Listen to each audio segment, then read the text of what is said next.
Après 10 jours d'intenses travaux, nous mettons un terme à la 3e session extraordinaire du Conseil économique et social au titre de l'année 2025. Lorsque je me réfère au contenu bien chargé du calendrier prévu pour nos assises, j'étais bien loin de m'imaginer qu'en si peu de temps, nous pourrions atteindre les objectifs que nous nous sommes assignés. Mais, sans compter avec la détermination affichée par tous les conseillers, toutes les conseillères, je voudrais saluer votre engagement citoyen qui prouve, s'il en était encore besoin, que nous sommes mus par cette volonté constante de contribuer efficacement aux côtés des autres institutions de la République au développement harmonieux de notre cher et beau pays, le Bénin. Honorables conseillers, mesdames et messieurs, au cours de cette session, nous avons procédé à l'examen et à l'adoption du rapport général de la tournée du lancement des activités des conseils économiques et sociaux départementaux qui s'est déroulée du 1er au 11 avril 2025. Comme vous le savez, cette mission nous a permis de nous assurer l'installation effective des CES départementaux et d'examiner avec eux les sujets de préoccupation fondamentale des communautés et le rôle que peut jouer notre institution dans leur résolution. D'ailleurs, vous voyez le prolongement aujourd'hui de cette communication de l'état-major qui a été faite. Au-delà du lancement officiel des activités, cette initiative a instauré une dynamique fondée sur l'écoute, notamment le dialogue et l'engagement collectif. Les thématiques prioritaires soulevées, les préoccupations recueillies et les perspectives de collaboration explorées témoignent de l'ancrage progressif du Conseil économique et social dans une logique de proximité, redevabilité et de co-construction des politiques publiques.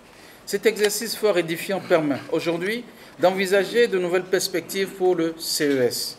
C'est tout naturellement donc que nous sommes confortés dans la mise en œuvre d'un important projet d'organisation d'un atelier de team building pour un conseil économique et social VIP. Que dirais-je? D'un séminaire d'imprégnation, un terme alternatif au team building. Autrement dit, le CES sera plus visible, plus impactant et plus performant. La présente session nous a en effet permis de lancer les préparatifs du dit atelier en mettant en place un comité d'organisation qui, sans désemparer, s'est déjà mis au travail en élaborant un projet de thème de référence amendé et validé en plénière par l'ensemble des conseillers. Cet atelier permettra à chacun d'entre nous de nous approprier davantage les nouvelles missions de notre institution qui s'arriment parfaitement avec la vision globale qui sous-tend l'exécution du programme d'action du gouvernement PAG2. Chers collègues, distingués collègues, gouverner, c'est prévoir, dit-on, ainsi en vue de nous conformer au principe de la gestion axée sur les résultats, qui a fait ses preuves partout dans le monde, nous avons décidé désormais d'être plus proactifs. C'est pour cela que nous avons retenu d'organiser nos activités dans le cadre de sessions dont le calendrier indicatif a été adopté en plénière au cours de nos assises. Cependant, vous convenez avec moi que ces activités ne sauraient être efficacement menées sans l'instauration et l'opérationnalisation du cadre institutionnel prévu à cet effet.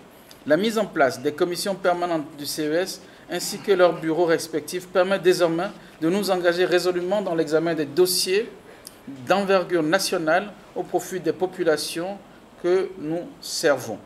Enfin, au cours de cette 3e session qui s'achève aujourd'hui, nous avons adopté le procès-verbal des séances plénières de la 2e session extraordinaire du Conseil économique et social pour le compte de l'exercice 2025.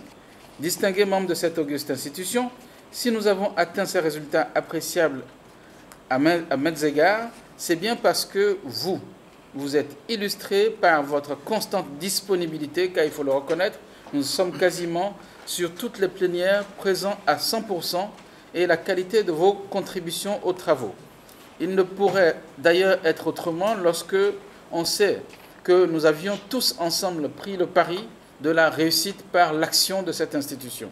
Ainsi, comme le dit l'adage africain, on ne tire pas sur une fleur pour la faire pousser. On l'arrose et on la regarde grandir patiemment.